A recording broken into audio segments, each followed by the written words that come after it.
नमस्कार। एक बार फिर से आप सभी का exam Guruji by Arvind sir YouTube channel में बहुत बहुत स्वागत है। मेरे प्यारे भाई, एसएससी जीडी भर्ती परीक्षा 2023 के लिए ये क्लास आपकी काफ़ी ज़्यादा इम्पोर्टेंट है। मेरे प्यारे भाई, आप जानते हैं कि आपकी परीक्षा बहुत ही नज़दीक है। नज़दीक क्या कहा जाएगा, इसकी मात्र कुछ ही घंटे हैं आपके पास अब, है ना। 2 दिन यानी कि मात्र 48 घंटे का समय बचा है। तो मेरे प्यारे भाई, जितना पढ़ पाओ उतना पढ़ लीजिए, है ना। तो आइए मेरे प्यारे भाई, आज के इस इंपॉर्टेंट वीडियो की शुरुआत करते हैं। लेकिन उससे पहले निवेदन है कि अगर आप चैनल पर पहली बार आए तो प्लीज़ सब्सक्राइब जरूर कर लीजिएगा, क्योंकि गाइस आने वाली हर एक नई वीडियो की नोटिफिकेशन आपको समय से मिला करी, ठीक है।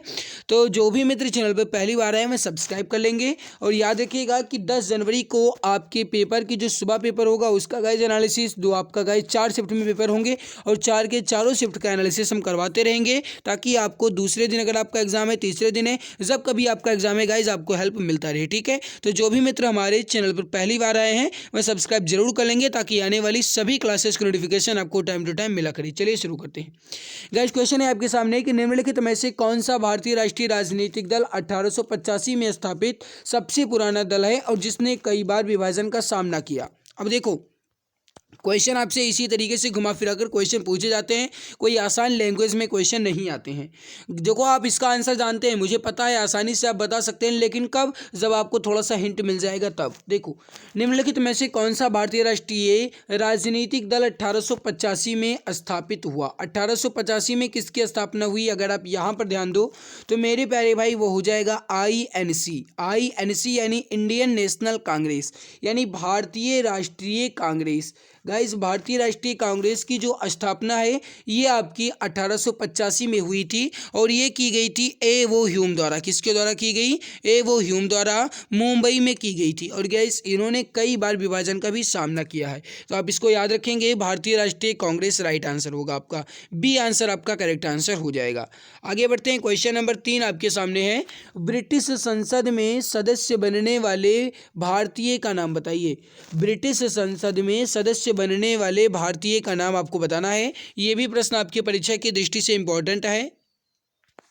राइट आंसर हो जाएगा, वो हो जाएगा दादा भाई नौरोजी। राइट आंसर क्या हो जाएगा? दादा भाई नौरोजी। मेरे प्यारे भाई, याद रखिएगा कि दादा भाई नौरोजी को भारत में वयोद्ध पुरुष के नाम से भी जाना जाता है। भारत में अगर पूछा जाए कि वयोद्ध पुरुष के नाम से किसे जानते हैं, तो आप क्या कहेंगे? दादा भाई नौरोजी को। ए आंसर आपका एग्जैक्ट सही आंसर हो जाएगा। क्वेश्चन नंबर 4 आपके सामने my dear friends, Bharat Ratna प्राप्त करने वाले किस व्यक्ति का जन्मदिन इंजीनियर दिवस के रूप में मनाया जाता है।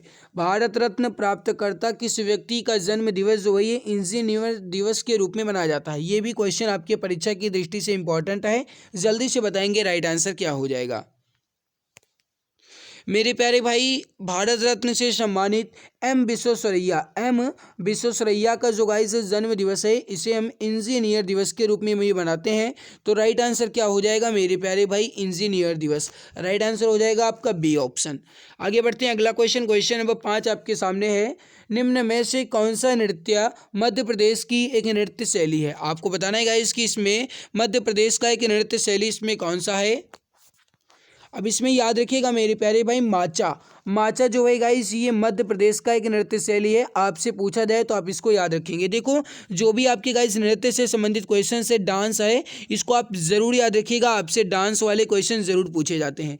मेरे प्यारे भाई, बात की जाए लेजिम कहाँ का है, तो आप इसको याद रखिएगा, महाराष्ट्र का। लेजिम जो है ये कहाँ का है? महाराष्ट्र का है। और जो गाइस चेराव है ये कहाँ का है, अगर आपसे पूछा जाए तो याद रखिए ना मित्र, ये है मिजोरम का। चेराव जो है ये मिजोरम का है। बाकी गाइस जो यहाँ पर ओदम थुल्लल लिखा गया है ये आपका केरल का है, तो आप इसको भी याद रखेंगे। फिर से ध्यान दीजिए, माचा मध्य प्रदेश, लेजिम महाराष्ट्र, चेराव मिजोरम और ओदम थुल्लम जो है गाइस ये आपका हो जाएगा केरल, ठीक है। तो आप इसको याद रखेंगे, चाहे तो आप इसका स्क्रीनशॉट भी ले सकते हैं।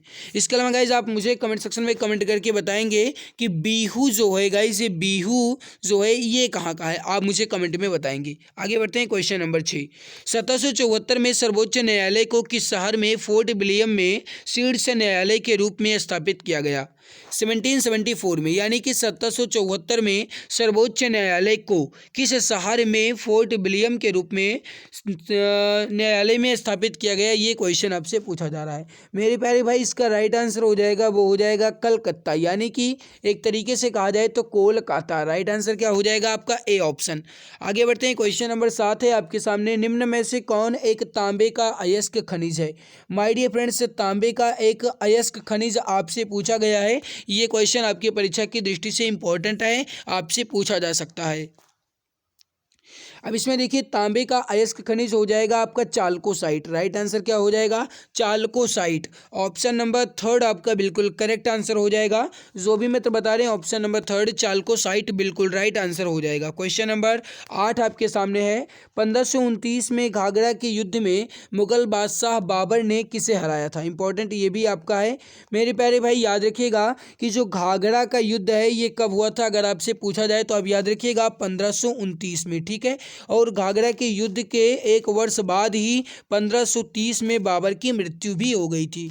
तो यहाँ पर आप ध्यान दीजिए मेरे प्यारे भाई कि घाघरा का युद्ध जो है 1529 में हुआ, ये मुगल बादशाह बाबर और महमूद लोदी के बीच हुआ था। याद रखिएगा, मुगल बादशाह बाबर और महमूद लोदी के बीच हुआ था। और मेरे प्यारे भाई इसमें जो हारे थे वो कौन हारे थे गाइस? तो महमूद लोदी, ठीक है।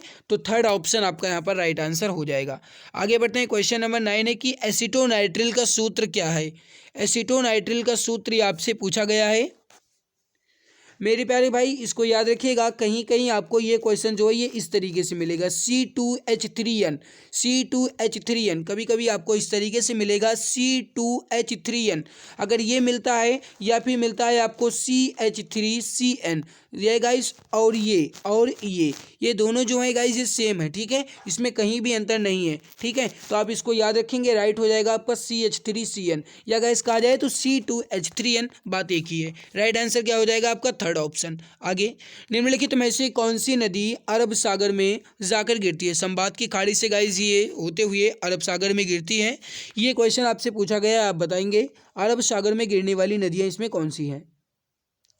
अब ध्यान दीजिएगा मेरे प्यारे भाई, एकमात्र ऐसी नदी जो गाइस कर्क रेखा को 2 बार काटती है, कर्क रेखा को 2 बार काटती है। कर्क रेखा को 2 बार काटने वाली नदी कौन सी है? वो है गाइस माही। और माही नदी इसमें वो है अरब सागर में गिरने वाली। तो माही जो है ये आपका एग्जैक्ट सही आंसर हो जाएगा। जो भी ऑप्शन नंबर 2 बता रहे हैं बिल्कुल राइट आंसर हो जाएगा, बिल्कुल करेक्ट आंसर आपका हो जाएगा। आगे बढ़ते हैं, क्वेश्चन नंबर 11 आपके सामने कि जबड़ा जो है ये किसका भाग है? जबड़ा जो है ये किसका भाग है मेरे प्यारे भाई? खोपड़ी का है। राइट आंसर हो जाएगा आपका 2nd ऑप्शन। आगे बढ़ते हैं, अगला क्वेश्चन है कि निम्न में से कौन सा गति का एक सही समीकरण है?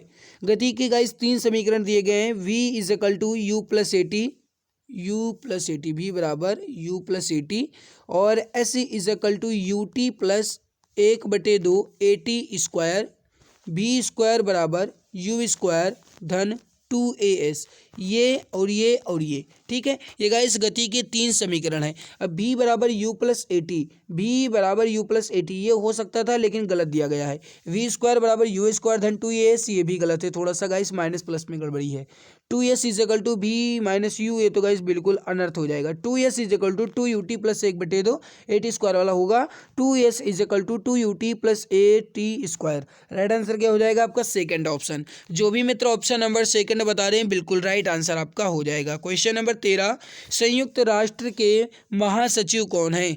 संयुक्त राष्ट्र के महासचिव कौन है? क्वेश्चन नंबर 13 का आंसर आप बताएंगे, राइट आंसर क्या हो जाएगा मेरे प्यारे भाई? याद रखिएगा कि इसमें जो संयुक्त राष्ट्र के महासचिव हैं ये कौन है, आपसे पूछा गया है। Antonio Guterres. कौन है? Antonio Guterres. राइट आंसर हो जाएगा आपका 4th ऑप्शन। आगे, गैनीमेड अब तक हमारे सौर प्रणाली में सबसे बड़ा चंद्रमा है, वह किस उपग्रह की परिक्रमा करता है? यानी गाइस गैनीमेड, कुल मिलाकर के क्वेश्चन कहने का मतलब ये है जो गाइस गैनीमेड है ये किस एक ग्रह का उपग्रह है। इंपॉर्टेंट क्वेश्चन है, जल्दी से बताएंगे। इसका राइट आंसर क्या हो जाएगा? 14 नंबर क्वेश्चन।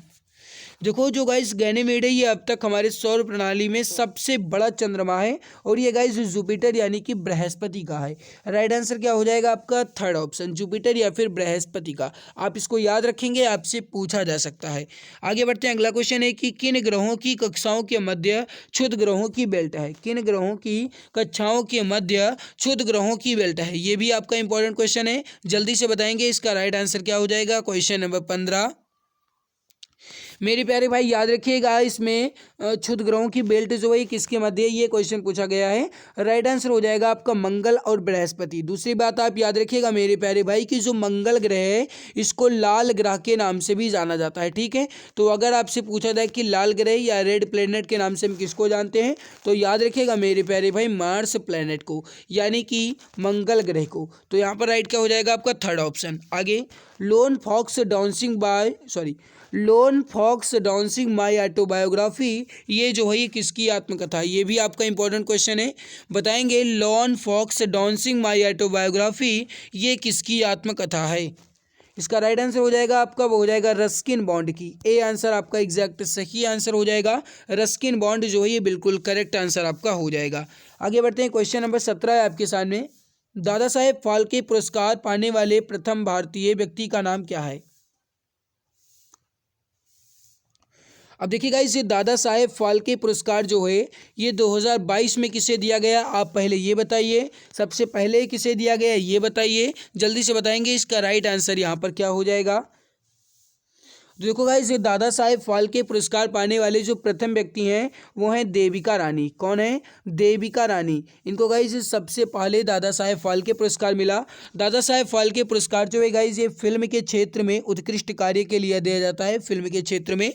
इसके अलावा याद रखिएगा कि 2022 में जो गाइस दादा साहेब फाल्के पुरस्कार है ये दिया गया है आशा पारेख को। किसे दिया गया है, आशा पारेख को। तो आप इसको याद रखेंगे, हो सकता है कि आपसे ये पूछ लिया जाए। आगे बढ़ते हैं, क्वेश्चन नंबर 18 है। 2012 से 17 तक भारत के राष्ट्रपति थे। भारत के राष्ट्रपति जो है गाइस 2012 से लेकर के 17 तक ये कौन थे, आपसे ये पूछा गया है, जल्दी से बताएं राइट आंसर क्या हो जाएगा। माय डियर फ्रेंड्स, याद रखिएगा कि 2012 से लेकर के 2017 तक भारत के जो राष्ट्रपति रहे ये कौन रहे। राइट हो जाएगा आपका प्रणब मुखर्जी। कौन रहे, प्रणब मुखर्जी। थर्ड ऑप्शन आपका करेक्ट आंसर हो जाएगा। अमृत योजना का पूरा नाम क्या है। अमृत योजना की जो शुरुआत हुई थी ये 2015 में हुई, आप इसको याद रखेंगे। और अमृत योजना का पूरा नाम जो है ये क्या है, आपसे ये क्वेश्चन इसमें पूछा गया है, तो जल्दी से बताएं राइट आंसर क्या हो जाएगा। और मेरे प्यारे भाई, अगर आपने अभी तक क्लास को लाइक नहीं किया तो प्लीज़ एक बार लाइक ज़रूर कर दीजिए। और जो भी हमारे प्यारे भाई बहन मित्र चैनल पर पहली बार आए हैं वह सब्सक्राइब जरूर कर लेंगे, ताकि आने वाली क्लासेस की इंपॉर्टेंट नोटिफिकेशन आपको टाइम टू टाइम मिला करे, ठीक है। अमृत योजना का पूरा नाम है अटल नवीकरण और शहरी परिवर्तन मिशन। राइट आंसर हो जाएगा आपका ऑप्शन नंबर 1। आगे बढ़ते हैं, अगला क्वेश्चन है कि अंतर्राष्ट्रीय तलवारबाजी प्रतियोगिता में स्वर्ण पदक जीतने वाली पहली भारतीय निम्न में से कौन है। ये भी गाइस आपका इंपॉर्टेंट क्वेश्चन है, ठीक है, स्टार वाला क्वेश्चन ये भी आपका है। तो अंतर्राष्ट्रीय तलवारबाजी प्रतियोगिता में स्वर्ण पदक जीतने वाली भारतीय जो है वो कौन है गाइस, वो है भवानी देवी। कौन है, भवानी देवी। तो जो भी यहाँ पर बता रहे हैं मेरे प्यारे भाई मित्र, भवानी देवी बिल्कुल सही बता रहे हैं, सेकंड ऑप्शन आपका करेक्ट आंसर हो जाएगा। चलिए गाइस, अगला क्वेश्चन आपके सामने कि भारत में पहली बार किस गवर्नर जनरल के समय में तार और रेल सेवा आरंभ की गई थी। आपसे क्वेश्चन पूछा गया है कि भारत में पहली बार किस गवर्नर जनरल के समय में तार और रेल सेवा जो है ये आरंभ की गई थी। ये प्रश्न भी आपकी परीक्षा की दृष्टि से इम्पोर्टेंट है। तो देखिए गाइस, इसमें अगर कहा जाए तार और रेल सेवा की जो शुरुआत है ये हुई थी गाइस डलहौजी के शासनकाल में। याद रखिएगा किसके शासनकाल में, डलहौजी के शासनकाल में। और ये कब हुई थी गाइस, जो रेल सेवा की शुरुआत है ये हुई थी 1853 में।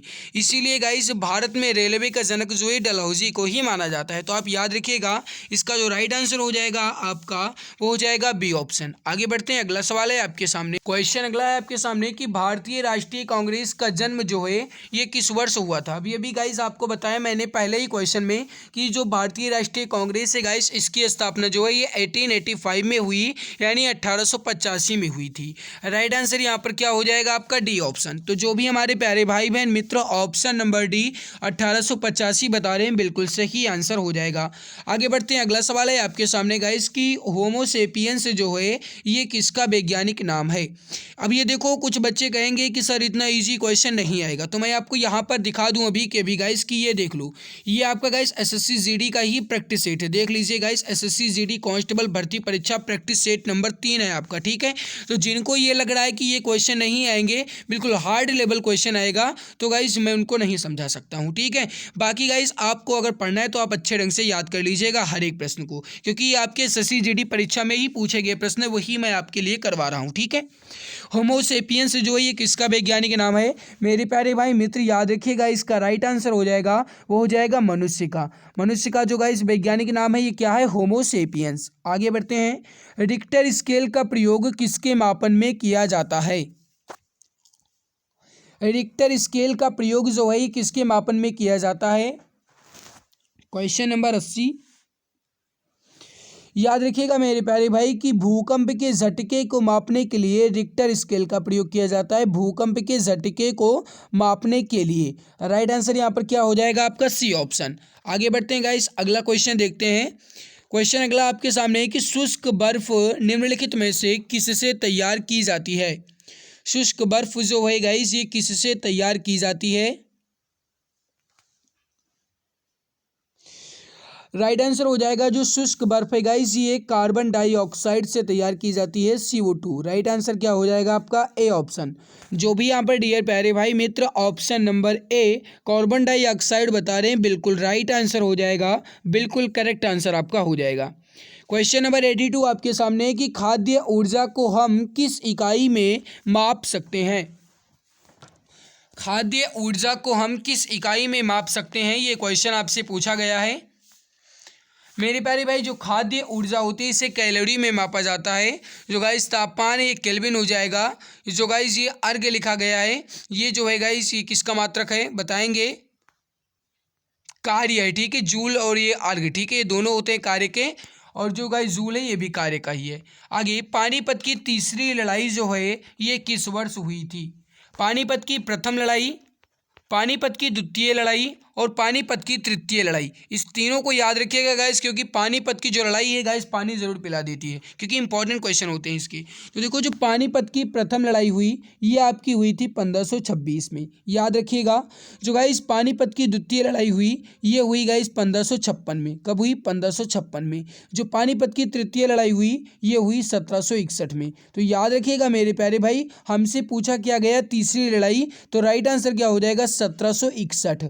राइट आंसर यहाँ पर क्या हो जाएगा आपका डी ऑप्शन। तो जो भी हमारे प्यारे भाई बहन मित्र ऑप्शन डी 1761 बता रहे हैं, बिल्कुल राइट आंसर आपका हो जाएगा। आगे बढ़ते हैं गाइस, अगला क्वेश्चन है आपके सामने, भारत में मौद्रिक नीति जो है ये कौन बनाता है। इंपॉर्टेंट है क्वेश्चन नंबर 84, जल्दी से बताएंगे राइट आंसर क्या हो जाएगा। भारत में मौद्रिक नीति जो है ये कौन बनाता है, ये क्वेश्चन आपसे पूछा गया है। अब देखिए भारत में मौद्रिक नीति जो गाइस है ये कौन बनाता है, ये बनाता है RBI। कौन बनाता है मेरे प्यारे भाई मित्र, याद रखिएगा RBI, ठीक है, यानी रिजर्व बैंक ऑफ इंडिया। इसकी स्थापना जो है guys reserve bank of India की ये कब हुई, अगर आपसे पूछ लिया जाए तो याद रखिएगा 1 अप्रैल 1935 को इसकी स्थापना हुई। भारतीय रिजर्व बैंक, सी ऑप्शन आपका एग्जैक्ट सही आंसर हो जाएगा। 85 नंबर क्वेश्चन है कि अल्पकालिक सरकारी प्रतिभूति पत्र को क्या कहा जाता है। अल्पकालिक सरकारी प्रतिभूति पत्र को क्या कहा जाता है। 85 नंबर क्वेश्चन है, जल्दी से बताएंगे राइट आंसर क्या हो जाएगा।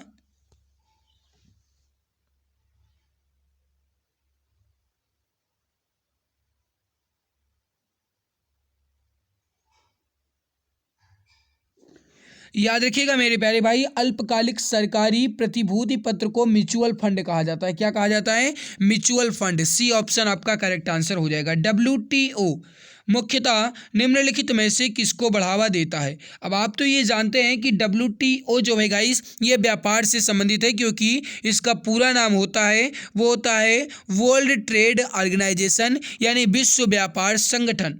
अब गाइस व्यापार तो दो दो ऑप्शन में दिया गया है, हालांकि वित्तीय समर्थन और विश्व शांति ये तो होगा नहीं। बाकी गाइस जो एक पक्षीय व्यापार है और बहुपक्षीय व्यापार है। अब आप जानते हैं कि WTO जो है गाइस एक विश्व की संस्था है, तो वर्ल्ड ट्रेड ऑर्गेनाइजेशन यानी विश्व की है, तो गाइस ये एक पक्षीय तो करेगी नहीं। तो राइट आंसर क्या हो जाएगा गाइस, इसको जो बढ़ावा है ये बहुपक्षीय व्यापार को देता है।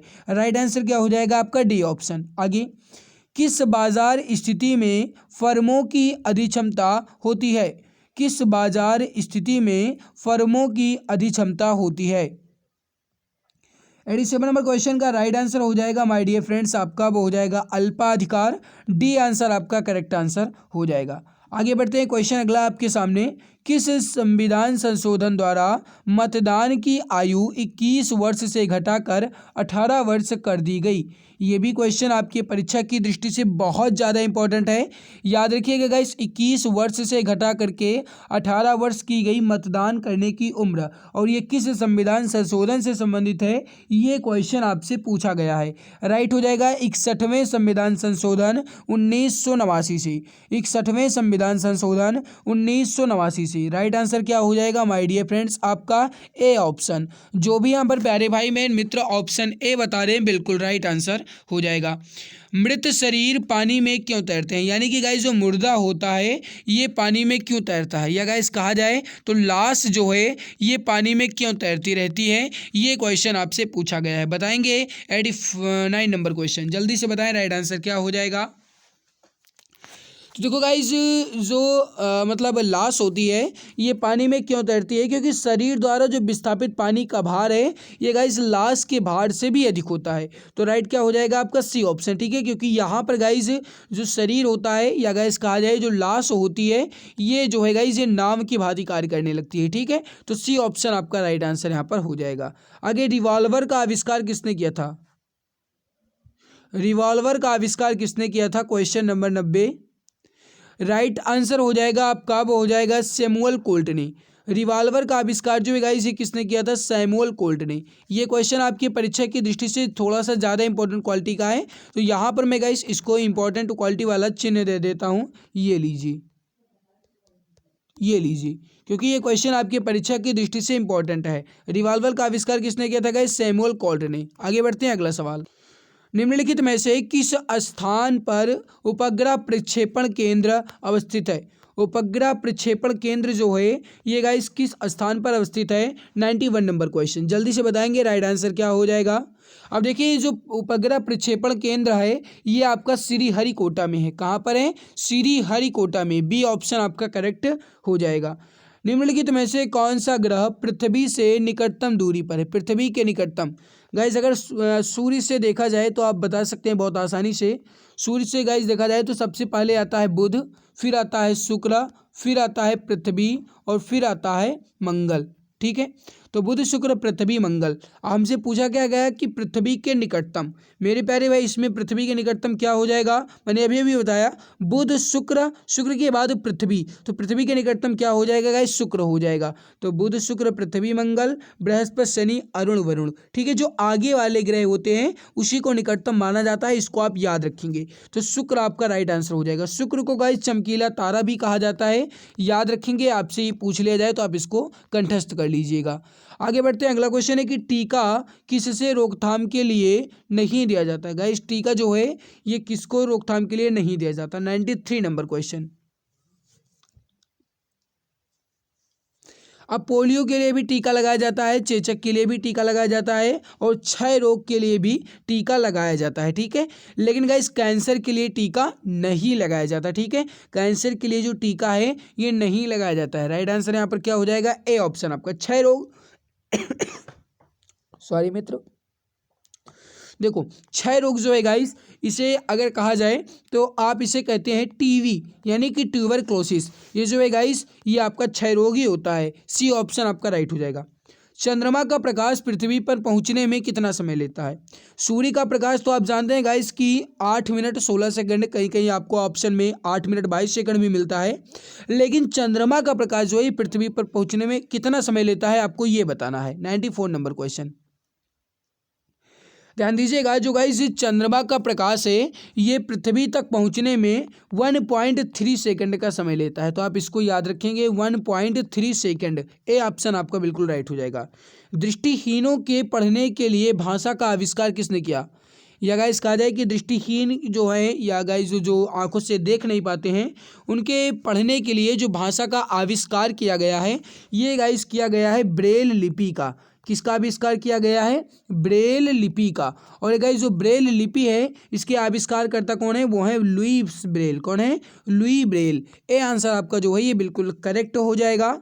आगे क्वेश्चन है कि भारत के संविधान के निम्नलिखित संशोधनों में से किसके द्वारा भारतीय संविधान के मूल कर्तव्य जो हैं ये निर्धारित किए गए? क्वेश्चन नंबर 96, जल्दी से बताएंगे राइट आंसर यहाँ पर क्या हो जाएगा। इंपॉर्टेंट क्वेश्चन है माय डियर फ्रेंड्स, जल्दी से बताएं। अब देखिए गाइस संविधान में भारतीय नागरिकों के मूल कर्तव्य जो हैं ये 42वें संविधान संशोधन द्वारा निर्धारित किए गए हैं। सी ऑप्शन आपका राइट आंसर हो जाएगा। आगे बढ़ते हैं। भारत में तंबाकू का सबसे बड़ा उत्पादक राज्य कौन सा है? परीक्षा की दृष्टि से इंपॉर्टेंट क्वालिटी को क्वेश्चन है, जल्दी से बताएंगे। भारत में तंबाकू का सबसे बड़ा उत्पादक राज्य, क्वेश्चन नंबर 97। अब देखिए गाइस भारत में सबसे बड़ा तंबाकू का जो उत्पादक राज्य है ये कौन सा है? आपसे ये क्वेश्चन पूछा गया है। राइट आंसर हो जाएगा आपका कर्नाटक। ए आंसर आपका जो है ये बिल्कुल करेक्ट हो जाएगा, बिल्कुल परफेक्ट आंसर आपका हो जाएगा। संविधान का रक्षक जो है ये किसे माना गया है? गजब का क्वेश्चन है, परीक्षा की दृष्टि से गाइस इंपॉर्टेंट है, जल्दी से बताएंगे इसका राइट आंसर क्या हो जाएगा। और जो भी प्यारे भाई बहन अभी तक क्लास को शेयर नहीं किए हैं मैं सभी मित्र एक बार क्लास को अपने सभी मित्र सभी प्यारे भाई बहन तक साझा जरूर कर लें, क्योंकि मेहनत जी जान शिद्दत हम आपके लिए लगा रहे हैं, तो इतनी जिम्मेदारी आपकी बनती है कि आप चैनल को सब्सक्राइब करके गाइज अपने फायदे के लिए आप जरूर कर लीजिएगा। बार बार कहने की जरूरत ना पड़े, आप इतने समझदार हो, अब अपना खुदा गाइज फायदा और भला सब समझते हो, ठीक है। तो जो भी मेरे चैनल पर पहली बार आए हैं सब्सक्राइब कर लेंगे ताकि आने वाली सभी एसएससी जीडी की क्लासेस की नोटिफिकेशन आपको टाइम टू टाइम मिला करे। संविधान का रक्षक जो है गाइज ये उच्चतम न्यायालय को माना जाता है। राइट आंसर यहाँ पर क्या हो जाएगा? उच्चतम न्यायालय को। बी आंसर आपका राइट आंसर हो जाएगा। आगे बढ़ते हैं गाइस कि बेल्ट नामक घास के मैदान जो हैं ये किस महाद्वीप में पाए जाते हैं? बेल्ट नामक घास के मैदान जो हैं ये किस महाद्वीप में पाए जाते हैं? जल्दी से बताएंगे इसका राइट आंसर क्या हो जाएगा। इंपॉर्टेंट क्वेश्चन है माय डियर फ्रेंड्स, जल्दी से बताइए सही आंसर क्या हो जाएगा। Question number 99। अब देखो गाइस इसमें बेल्ट नामक घास के मैदान जो हैं ये किस महाद्वीप में पाए जाते हैं ये क्वेश्चन आपसे पूछा गया है। याद रखिएगा मेरे प्यारे भाई ये हो जाएगा दक्षिण अफ्रीका। राइट आंसर यहाँ पर क्या हो जाएगा आपका? दक्षिण अफ्रीका। ए आंसर आपका जो है ये बिल्कुल करेक्ट हो जाएगा। कुंडा जल विद्युत परियोजना किस राज्य में स्थित है? ये भी आपका इंपॉर्टेंट है। कुंडा जल विद्युत परियोजना किस राज्य में है? Question number 100। अब देखो कुंडा जल विद्युत परियोजना जो है गाइस ये तमिलनाडु में है। सी ऑप्शन आपका जो है ये बिल्कुल राइट हो जाएगा, बिल्कुल एग्जैक्ट सही आंसर हो जाएगा। जो भी हमारे प्यारे भाई बहन मित्र ऑप्शन नंबर सी तमिलनाडु बता रहे हैं बिल्कुल सही आंसर आपका हो जाएगा। अब आइए मेरे प्यारे भाई कुछ यहाँ पर हम हिंदी के क्वेश्चंस को कंप्लीट कर लेते हैं जो कि आपकी परीक्षा की दृष्टि से इंपॉर्टेंट है। अच्छा बताओ ये कि जैसे गाइस मैं भाई कहता हूँ तो जो लड़कियाँ हैं वो नाराज़ तो नहीं होती हैं, क्योंकि गाइस ये आदत पड़ी हुई है ना, तो इसीलिए कहते हैं। क्योंकि हमारे पास एक बच्चे ने कमेंट्स भी किया था तो इसी वजह से मैंने पूछा। फिलहाल गाइस आप उतना मैनेज कर लीजिएगा, ठीक है। तो चलिए अब बताएं भाई बहन, जो भी यहाँ पर गाइज आपको बताना है सही आंसर क्या होगा, ठीक है।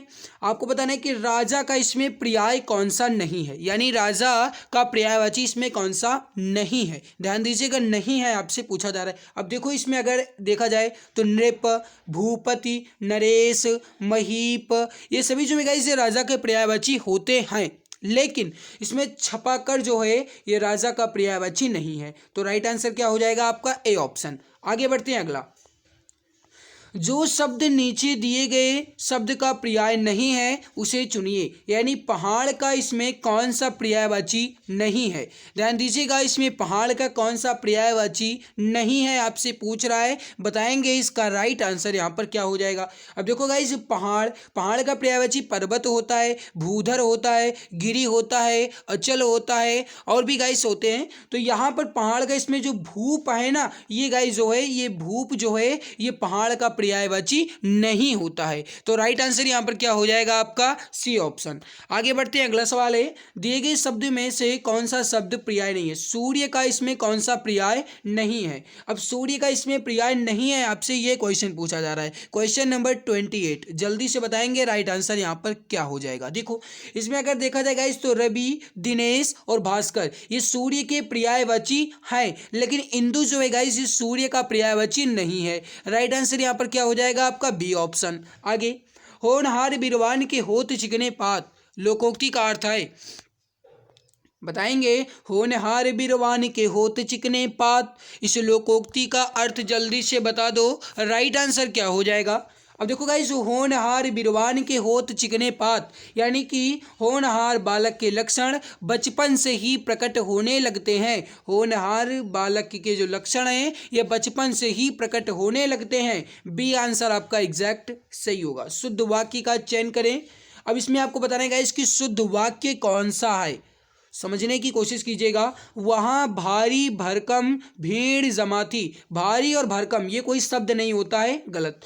जो धन का भूखा है वह साधु नहीं है, फिलहाल कुछ सही लग रहा है फिर भी देख लेते हैं। मुझे इस अधिवेशन का समाचार नहीं मिला था, मुझे इस अधिवेशन का समाचार नहीं मिला था, ठीक है। मेरी कविता मुद्रित हो रही है, ये भी गलत और ये भी गलत। जो धन का भूखा है वह साधु नहीं है, ये आपका एग्जैक्ट सही आंसर हो जाएगा। तो राइट आंसर यहाँ पर क्या हो जाएगा आपका बी ऑप्शन। आगे बढ़ते हैं, अगला क्वेश्चन देखते हैं क्या कह रहा है। देखो क्वेश्चन है गाइस कि नीचे दिए गए वाक्य में जो शब्द वाक्य के संदर्भ में सही नहीं है उसका चयन कीजिए। पहले, नारी पुरुष की दासी थी जिससे वह पति से हर तरह की सुरक्षा चाहती थी। अब आपको बताना है 31 नंबर क्वेश्चन क्या कह रहा है, जल्दी से बताएं राइट आंसर क्या होगा। अब देखो गाइस यहाँ पर अब इसमें देखिए आपसे कुल मिलाकर के कहने का मतलब ये है, थोड़ा सा डिस्टर्ब हो गया था गाइस, कॉल आ गई थी, ठीक है, उसके लिए माफ़ कीजिएगा।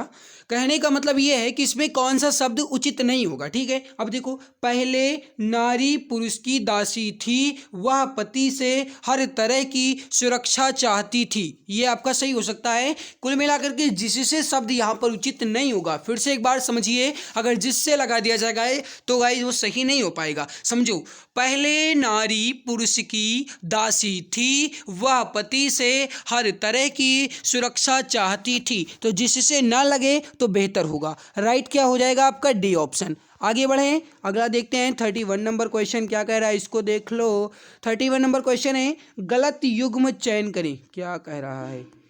31 नंबर हो गया, बिल्कुल 31 नंबर कंप्लीट। 32 नंबर क्वेश्चन है, गलत युग्म का चयन करें।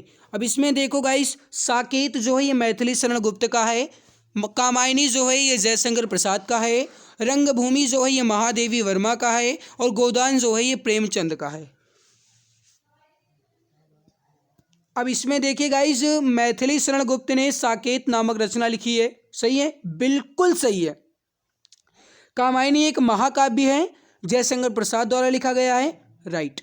रंगभूमि जो है ये महादेवी वर्मा, ये गाइस गलत है, क्यों, क्योंकि रंगभूमि जो है ये है गाइस प्रेमचंद यानी मुंशी जी का, ठीक है। रंगभूमि, कर्मभूमि ये सभी, गोदान भी मुंशी प्रेमचंद का ही है। तो राइट यहाँ पर क्या हो जाएगा आपका सी ऑप्शन बिल्कुल करेक्ट हो जाएगा। मतदाता शब्द में कौन सा समास है। चलो गाइस, एक समास का क्वेश्चन आ गया है, फिलहाल आना नहीं चाहिए क्योंकि सिलेबस में है नहीं, फिर भी दे दिया है तो कोई रिएक्शन थोड़ी करेगा। देख लेते हैं एक बार। मतदाता यानी कि गाइस जो मतदान करे, संबंध तत्पुरुष है यहाँ पर, सी ऑप्शन। आगे,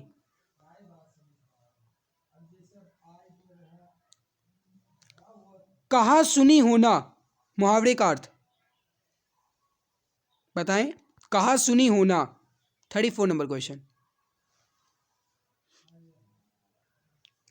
सो माय डियर फ्रेंड्स, याद रखिएगा कहा सुनी होना इस मुहावरे का अर्थ है झगड़ा होना। कहते हैं ना, मैंने बस हमसे उनसे कहा सुनी ही हुई थी, कोई ज़्यादा हुआ नहीं था, तो मतलब कुछ मिला करके झगड़ा ही हुआ। अब जब गाइस उठा के पटका हो जाए ना, तब उसे कहते हैं लड़ाई होना। अब ये समझो, झगड़ा और लड़ाई में बहुत अंतर है। झगड़ा होता है कहा सुनी होना, यानी तुम मुझे कहो, मैं तुम्हें कहूँ, तुम गाइस आप शब्द आपस में बातें करो, ये सब होता है झगड़ा करना। लेकिन जब उठा के घुमा के पटको ना, तो वो होता है लड़ाई। ठीक है, चलो आगे बढ़ते हैं। अगला, रिक्त स्थान की पूर्ति। मैया मोही बहुत खिजई हो। अब आपको बताना है राइट आंसर क्या हो जाएगा। 35 नंबर। अब खिजइयो का मतलब जानते हो क्या होता है मेरे प्यारे भाई? 35 नंबर पहले आप बताओ, फिर आगे हम बात करेंगे। अब इसमें देखो, खिजइयो का मतलब होता है गाइस चिढ़ाना। एक मिनट, ये क्या हो रहा है? खिजइयों का मतलब होता है गाइस, वो होता है चिढ़ाना। ठीक है, आपने सुना होगा गाइस कि चिढ़ते हैं। ठीक है, तो ये होता है चिढ़ाना, खिजइयों का मतलब। तो मैया मोही दाऊ बहुत खिजइयो। दाऊ जो है ये गाइस यहाँ पर बलराम के लिए प्रयोग किया गया है, यानी कि कृष्ण जी कह रहे हैं कि माता जी मुझे बलराम जो है ये बहुत खिजाते हैं। दाऊ जो है ये बलराम को ही कहा गया है। ठीक है, तो यहाँ पर गाइस क्या होगा आपका? दाऊ। दाऊ जो है ये बिल्कुल उचित हो जाएगा, बिल्कुल करेक्ट हो जाएगा। आगे, निम्नलिखित में से कौन सा शब्द स्त्रीलिंग नहीं है? चलो बताओ, इसमें कौन सा शब्द स्त्रीलिंग नहीं है? 36 नंबर क्वेश्चन। अड़चने होती हैं, उसकी अपेक्षा वो बहुत मोटी है। ठीक है, अफवाह फैलाई जाती है। आचरण कैसा है? आचरण उनका अच्छा है। आचरण अच्छा होता है। ये सब गाइज आपका आचरण जो है ये पुल्लिंग हो जाएगा डियर। क्या हो जाएगा? पुल्लिंग हो जाएगा। 36 का डी ऑप्शन आपका राइट हो जाएगा। पर्वतों के समूह को क्या कहते हैं? जो पर्वत का समूह है उसे क्या कहा जाता है? 37 नंबर क्वेश्चन, जल्दी से बताएंगे राइट आंसर क्या हो जाएगा। जो पर्वत का समूह है उसे कहा जाता है श्रृंखला। क्या कहा जाता है? श्रृंखला। राइट आंसर हो जाएगा माय डियर फ्रेंड्स, मेरे प्यारे मित्र, मेरे प्यारे भाई बहन, डी आंसर आपका जो है ये बिल्कुल करेक्ट हो जाएगा, बिल्कुल परफेक्ट आंसर आपका हो जाएगा। चलिए आगे बढ़ते हैं। क्वेश्चन नंबर 38 आपके सामने। निम्नलिखित अनेक शब्दों के लिए एक शब्द लिखिए जिसे बुलाया ना गया हो के लिए एक शब्द होगा। 38 नंबर क्वेश्चन। अब इसको समझने की कोशिश कीजिएगा गाइस, जल्दबाजी नहीं करेंगे अन्यथा सब अनर्थ हो जाएगा। अब इसको देखिए, जिसे बुलाया ना गया हो, जिसे बुलाया ना गया हो उसे कहा जाता है अनाहूत। क्या कहा जाता है? अनाहूत। हालांकि देखा जाए गाइस तो इसमें अतिथि, आगंतुक और अनाहूत ये गाइस एक ही अर्थ निकालते हैं, यानी कि सभी का मतलब है मेहमान, यानी कि हमारे घर में जो गाइस मेहमान आते हैं वही है। लेकिन जिसे बुलाया ना गया हो इसका मतलब अगर कहा जाएगा इस तो ये हो जाएगा अनाहूत। ठीक है, और जिसकी आने की कोई तिथि ना हो उसे भी मेहमान ही कहा जाता है, यानी अतिथि। जिसके आने की कोई तिथि ना हो उसे अतिथि, और जिसे बुलाया ना गया हो उसे अनाहूत कहते हैं। ठीक है, तो आप इसको याद रखेंगे, ये गाइस आप बिल्कुल बेहतर ढंग से समझ लीजिएगा। आगे 39 नंबर क्वेश्चन देखो, अनुगामी शब्द का सही अर्थ क्या है? अनुगामी ये गाइस किसके लिए प्रयुक्त हुआ है? यहाँ पर ये क्वेश्चन आपसे पूछा गया है, परीक्षा की दृष्टि से इंपॉर्टेंट क्वालिटी का है, जल्दी से बताएंगे। 39 नंबर क्वेश्चन। अब देखिए गाइस, अनुगामी, अनुगामी का मतलब होता है कि किसी के पीछे पीछे चलना। अनुगामी का मतलब क्या होता है? किसी के पीछे पीछे चलना। जैसे गाइस जो रीतु है ये अपने माता के अनुगामी है, यानी रीतु जो है अपनी माता के पीछे पीछे चल रही है। तो अनुगामी का मतलब होता है गाइस अनु मतलब क्या होता है गाइस? अनुलग्नक, आपने पढ़ा होगा। अनु मतलब होता है पीछे और गामी मतलब होता है चलने वाला, यानी चलना। तो गाइस पीछे चलना यानी किसी के पीछे पीछे चलना के लिए एक शब्द होगा अनुगामी। तो अनुगामी का अर्थ क्या हो जाएगा? किसी के पीछे पीछे चलने वाला। तो राइट आंसर क्या हो जाएगा my dear friends? D option आपका। आगे बढ़ते हैं, शब्दकोश में कौन सा शब्द सबसे पहले आएगा? गाइज आपने अभी तक रीजनिंग में ही पढ़ा होगा कि डिक्शनरी ऑर्डर में लगाइए, है ना। अब ये गाइज हिंदी में भी क्वेश्चन आ गए हैं कि शब्दकोश, डिक्शनरी का हिंदी मतलब होता है शब्दकोश। अब शब्दकोश में पहले कौन सा शब्द आएगा ये क्वेश्चन आपसे पूछा गया है। 40 नंबर क्वेश्चन, हालांकि इजी बहुत है, आप बिल्कुल आसानी से बता सकते हैं। अब देखो इसमें गाइस, इसमें देखा जाए सबसे पहले कौन सा आएगा, तो इसमें सबसे पहले असम्यक ही आएगा। ए आंसर आपका जो है ये बिल्कुल करेक्ट हो जाएगा, बिल्कुल परफेक्ट आंसर आपका हो जाएगा। ठीक है मेरे प्यारे भाई, ये आपके सामने इसका पूरा का पूरा फुल प्रैक्टिस सेट है जिसमें मैथ और रीजनिंग के भी क्वेश्चन दिए गए हैं। अगर आप चाहें गाइस तो इसका प्रैक्टिस सेट बिल्कुल आसानी से प्राप्त कर सकते हैं। और ये प्रैक्टिस सेट आपको मिलेगा कहाँ पर गाइस, तो ये आपको मिलेगा अपने प्यारे टेलीग्राम चैनल पर। टेलीग्राम चैनल पर आज मैंने कई सारी इंपॉर्टेंट पीडीएफ भी भेजी है गाइस सुबह 4 बजे, और बेहतर मैं आपको दे रहा हूँ गाइस। आज मैंने भेजी है नदियों के जो उद्गम स्थल हैं उनसे मुहावरे बनते हैं वो सब, और गाइस मैंने भेजा है दिवस से संबंधित कुछ इंपॉर्टेंट क्वेश्चंस की पीडीएफ। ठीक है, मतलब वो गाइस पीडीएफ नहीं कहा जाए एक तरीके से, तो नोट्स है, बहुत बेहतर ढंग से है, आप उसको जरूर देखिएगा मेरे प्यारे भाई। ठीक है, और टेलीग्राम चैनल की लिंक जो है वो वीडियो के नीचे डिस्क्रिप्शन बॉक्स में अवेलेबल है, अगर आप देखना चाहते हैं तो देख सकते हैं। इसके अलावा आपको बताना चाहेंगे गाइस कि हमारी इसके पहले भी कई सारी मैराथन क्लासेस हो चुकी हैं। जीके की एक महा मैराथन क्लास हो चुकी है, 7 घंटे की है, आप उसको जरूर देख लीजिएगा एग्जाम से पहले गाइस, आपको बहुत ज्यादा हेल्प मिलेगी। आप गाइस अगर उसको मतलब नॉर्मल में नहीं देख सकते हैं तो आप उसकी स्पीड गाइस 1.5 कर लिए, अगर आपको समझ में आ रहा है तो 1.5, अगर और भी गाइस थोड़ी और स्लो लग रही है तो गाइस आप 1.5 से 2 कर सकते हैं, 7 कर सकते हैं, जितनी गाइस आप कर जाएं उतना कर सकते हैं। ठीक है, उससे कोई आपत्ति नहीं है, आप जितना चाहें उतना कर सकते हैं, आप अपना समय बचा करके, लेकिन क्लास को जरूर देख लीजिएगा। उसकी भी लिंक डिस्क्रिप्शन बॉक्स में दे दी गई है, लिखा गया है एसएससी जीडी जीके महा मैराथन, आप गाइस उसको जरूर देख लीजिएगा। ठीक है मित्र, तो आज की इस इंपॉर्टेंट वीडियो में इतना ही। आई होप आपको हमारी ये मेहनत अच्छी लगी होगी, अगर अच्छी लगी है तो लाइक जरूर कीजिएगा, और ये भी पीडीएफ आपको हमारे टेलीग्राम पर मिल जाएगी, जाकर के आप चेक कर लीजिएगा। ठीक है गाइस, संख्यात्मक हल संकेतक जो हल होते हैं व्याख्यात्मक वो भी आपके दिए गए हैं, आप बिल्कुल आसानी से इसको ले लीजिएगा। ठीक है मित्र, आई होप आपको हमारी मेहनत अच्छी लगी होगी, अच्छी लगी तो लाइक जरूर करना। ठीक है, चैनल पर पहली बार आए तो सब्सक्राइब करके ही जाना, ताकि आने वाली सभी क्लासेस की नोटिफिकेशन आपको मिला करे। मिलते हैं इसके बाद एक और नई खास वीडियो में, तब तक के लिए खुश रहिए, मुस्कुराते रहिए, जी जान शिद्दत के साथ पढ़ाई करते रहिए, क्योंकि इस बार तो सिलेक्शन होना तय है। तो मित्र मिलते हैं इसके बाद एक और नई खास वीडियो में। जय हिंद, जय भारत।